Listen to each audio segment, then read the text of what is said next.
Hello everybody, मैं doctor Vikram मस्कर हूं, एक घुटने और कंधे का विशेषज्ञ नई दिल्ली इंडिया से। और इस वीडियो में हम बात करने वाले हैं घुटने के दर्द के बारे में, स्पेशली घुटने का दर्द बुजुर्ग लोगों में।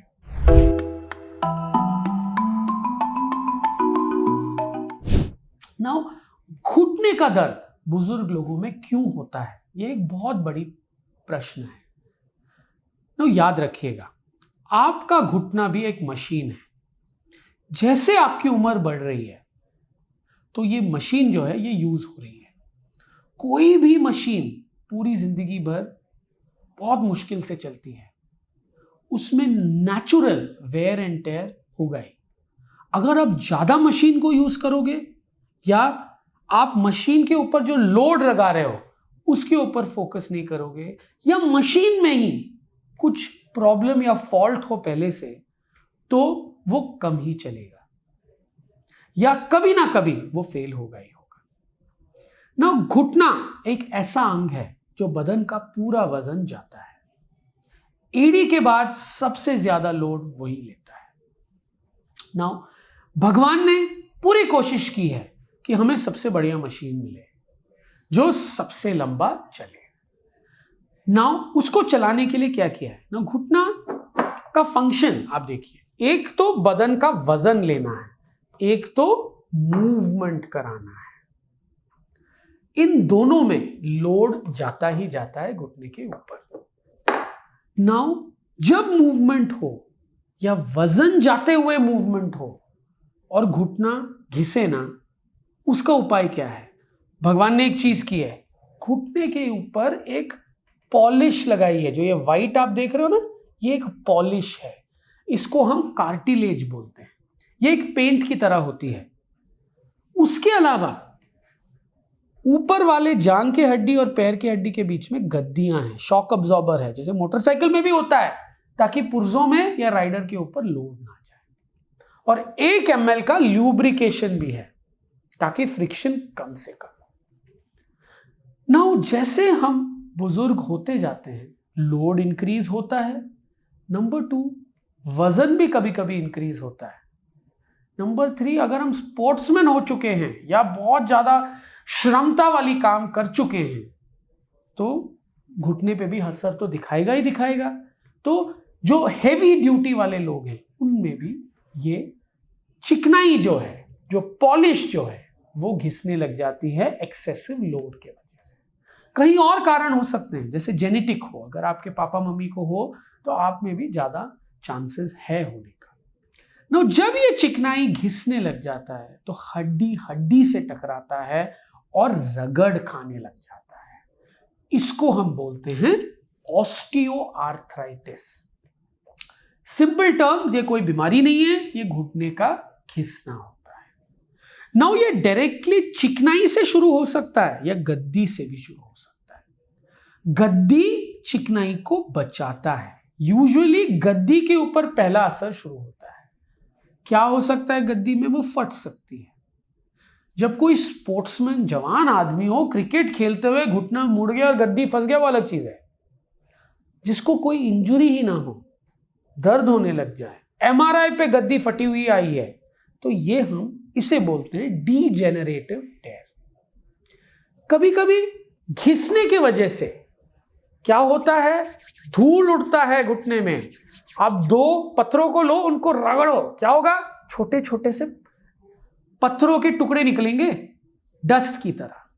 ना ये जब धूल उड़ता है अंदर, तो ये धूल भी चिपकने लग जाते हैं एक दूसरे से। जब चिपकने लग जाते हैं तो हड्डियों के टुकड़े पैदा होते हैं। ये फंस भी सकते हैं आपके घुटने में, दर्द क्रिएट करते हैं। इनको हम लूज बॉडीज बोलते हैं। कभी कभी घिसने की वजह से बदन भी अपना दिमाग लगाने लग जाता है, अरे घिस रहा है, मैं और हड्डी पैदा करता हूं। तो और भी पैदा करने की वजह से ये हड्डी जो है नोकीले हो जाते हैं, सॉफ्ट टिश्यू को प्रेस करते हैं, दर्द करने लग जाते हैं। इनको हम ऑस्टियोफाइट्स बोलते हैं। उसके अलावा लिगामेंट्स जो है वो फूल सकते हैं, स्पेशली घुटने के बीच में जो एसीएल लिगामेंट है, जो घुटने को आगे पीछे जाने से रोकता है, वो कभी फूल जाता है, जिसको हम सिस्ट बोलते हैं, गांठ बनना उसमें।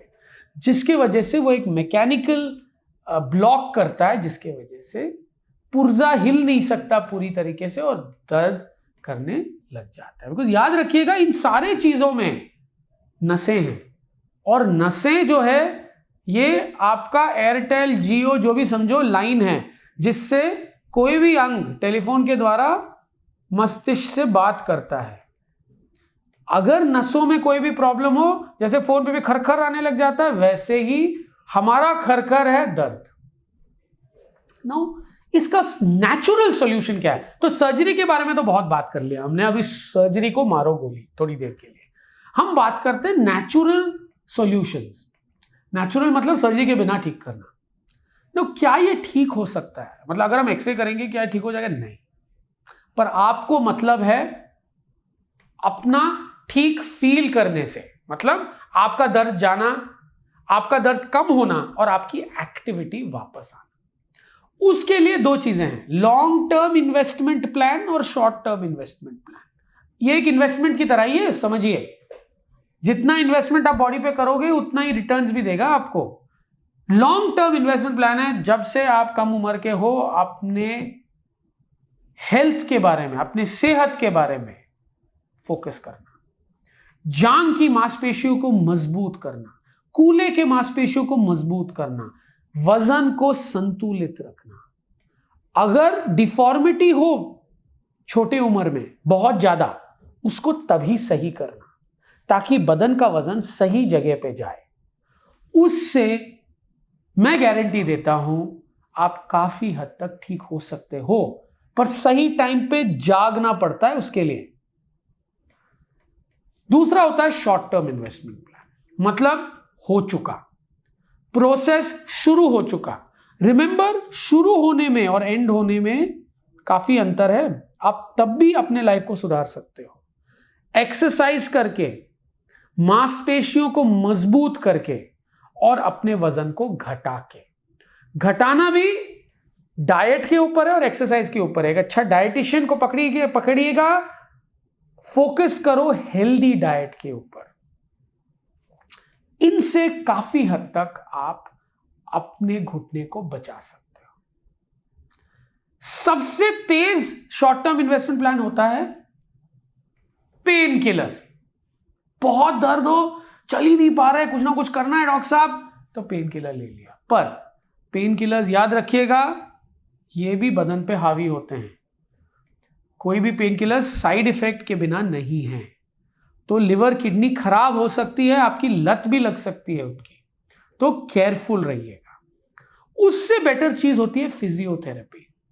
फिजियोथेरेपी भी दो चीजों की होती है। एक होता है मोडेलिटी बेस्ड, वो अलग अलग तरीके के करंट, हीट, कोल्ड पैदा करते हैं जो उस एरिया को राहत देता है, घुटने का दर्द कम करता है, जो थोड़े समय तक चल सकता है।